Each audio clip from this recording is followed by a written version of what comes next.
Hello friends, in this video we will discuss projectile motion launched downward on an inclined plane.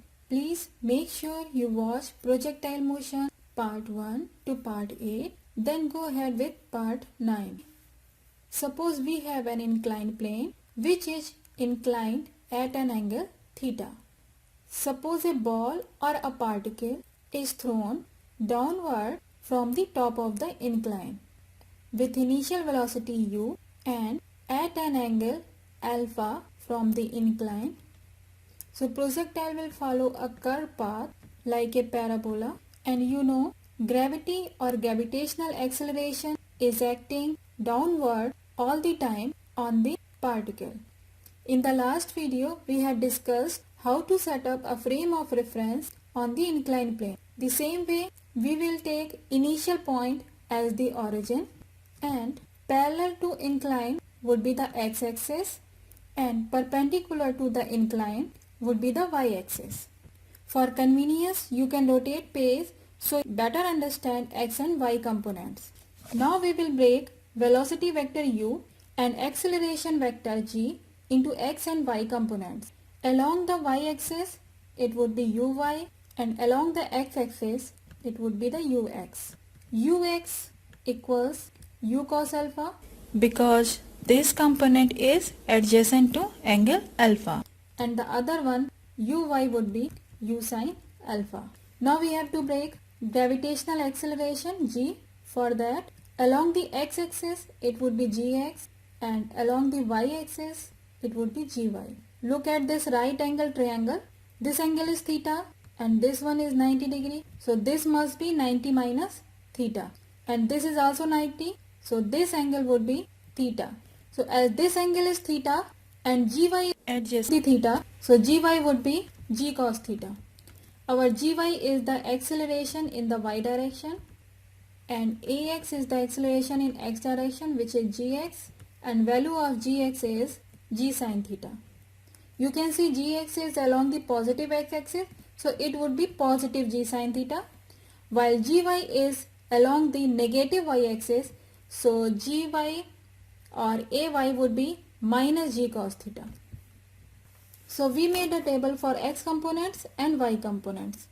Now first of all we have to find maximum height from the incline. You know maximum height is the height of the particle when it is at the top of its path, like here. It would be maximum height from the incline. We have to find this. So for that we use the concept that at maximum height vertical component of velocity is 0. So for that we are going to use this kinematic equation vy square. We are writing this equation in the vertical components only, voy to the whole square plus twice ay delta y. Delta y is the vertical displacement at the top, like here, and that's height maximum. So we have to find the delta y here. Plug in all the values.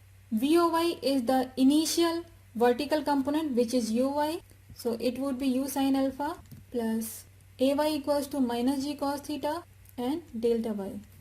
So we are going to take this term to the left. So 2g cos theta delta y equals u sin alpha.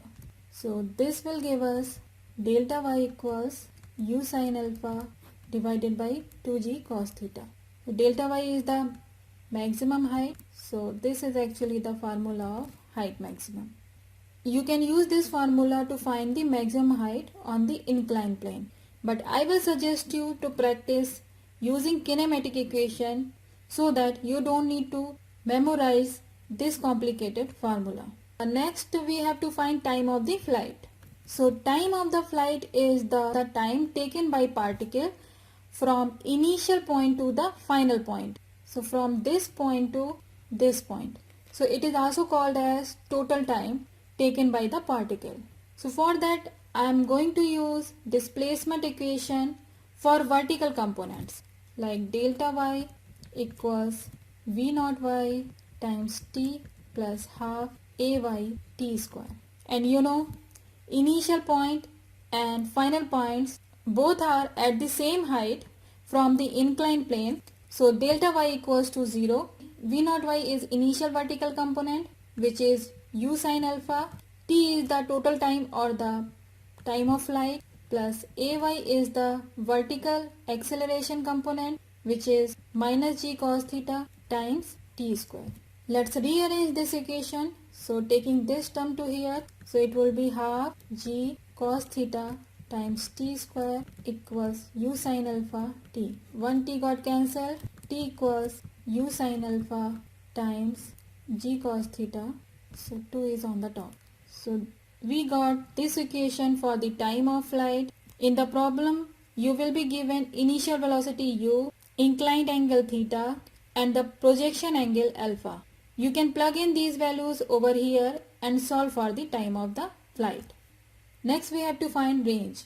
So range is called as maximum horizontal displacement from initial point to the final point. This is our initial point and this is final point where a particle lands. This distance from initial point to final point is called as maximum horizontal displacement, and it is also called as range. So for that we have to find delta x. So we will use this equation using only horizontal components. So Vox times t plus half ax t square. Vox is the horizontal initial velocity, which is u cos alpha, and t is the total, which is time of flight. Half ax is horizontal acceleration component, which is g sin theta times t square. So range equals u cos alpha times t plus half g sin theta times t square. So whenever we have to find the range in a problem, first of all we will find the time of flight, then use kinematic equation for displacement like this, and then solve for the range. I hope you understand the concept of this topic here. If you have any question, you can ask your questions in the comment box given below. Don't forget to subscribe, share and likes for daily updates. Thank you.